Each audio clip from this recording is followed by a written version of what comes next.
Talk to John in Melbourne, Florida. He's with us here on Mad Dog Unleashed. Johnny, good afternoon. How are you today? What's going on? Hey, Christopher. How are you today? All right, John. Thank you. What's up? I just want to talk a little bit about the NBA pre-1980. It seems to me that every time I pick up the paper, I get the feeling that none of the sports writers today think there was an NBA before 1980.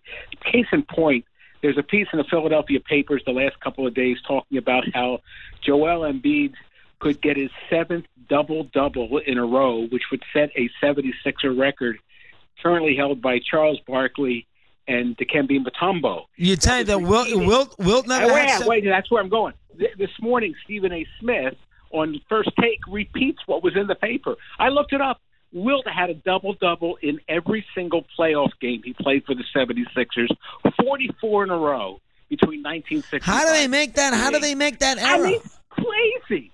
It's just, I mean, it's like, you know, none of the people working probably in their publicity office was born before 1980. You know, Harvey Pollack was there for like 65 years. Yeah, he was good, Pollack. Yeah, it was great, but I think nobody pays any attention. I'm real tired. Like look, I'm an old guy, but still, and I love basketball today. But it's like it's been around for a long time, and records were set a long time ago. Yeah, good point, John. Well done. I mean, that's I didn't realize any of that. You figured Wilt had double-doubles every postseason game you ever played with Philly, right? I mean, how many games do you think Wilt played in Philadelphia?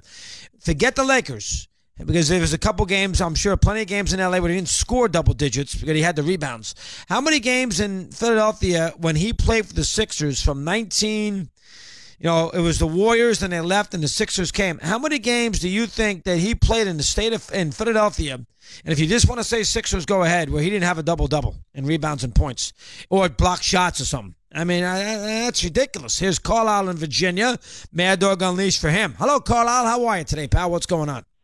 Chris, I'm doing all right. How about yourself, bud? Long time no hear, Carlisle. Good to talk to you. What's going on? What do you have for me today? A couple of things. First of all, I don't know where that guy was calling from, but I can't take anybody seriously that of all the arguments they can make that they're going to call and argue about Brad Stevens' brilliance. I mean, this guy from day one it seemed like the job is not too big for him, and I think he'll have a ring or two in his future. Oh, I definitely think so. Now listen, there's always that threat with Stevens that he's going to run back into the college ranks.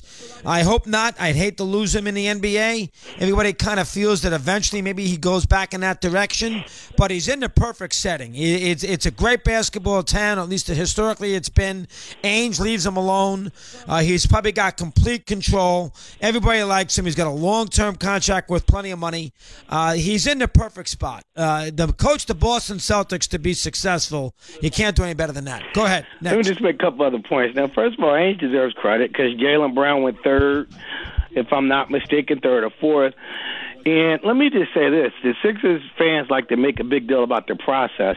I don't even know if they get Simmons if Embiid is not injured for most of the season that he was injured. So I don't even know that it was that it wasn't some luck as much process. I mean, if Embiid plays the next season after he's drafted, they may not even get Simmons. So, but to bring I think that we're going to take it easy with Embiid, not worry too much about it. Let him get injured, let him stay injured forever, and we'll get the number one pick again, and we'll get Simmons. And that's where I have an issue with the 76ers. The 76ers, to procure all these picks, did not try to be competitive. I know Sam Hinkle now is being lauded as the genius move in the NBA. Everybody knows that with the lottery, where you have a better chance with ping pong balls.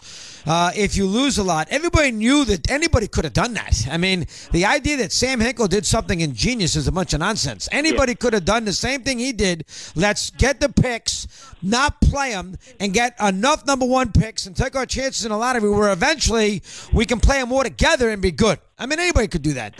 Which was why, two other quick points, which is why Boston deserves some credit because they've willed and dealed and been able to stay relevant at the same time thanks to Brooklyn and some other stuff.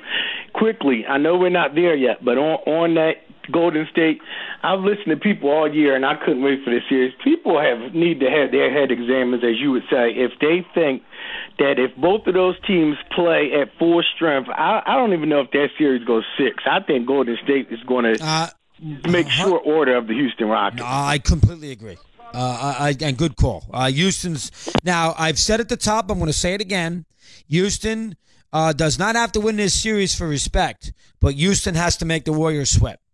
I mean, what I mean by that is get to a scenario where you make the Warriors be a little afraid, whether that's in a game when they trail, in a series count, whatever the case. 2-2 game 5. You pick it any way you want to pick it. Not in game 1, but they need to put the Warriors in a situation where they are almost forced to win. If they do that and then lose the series, no issues for me. Let me see them do that. Alex in Queens, New York, Mad Dog Unleashed. Al, good afternoon. How are you today? What do you have? I'm doing fine.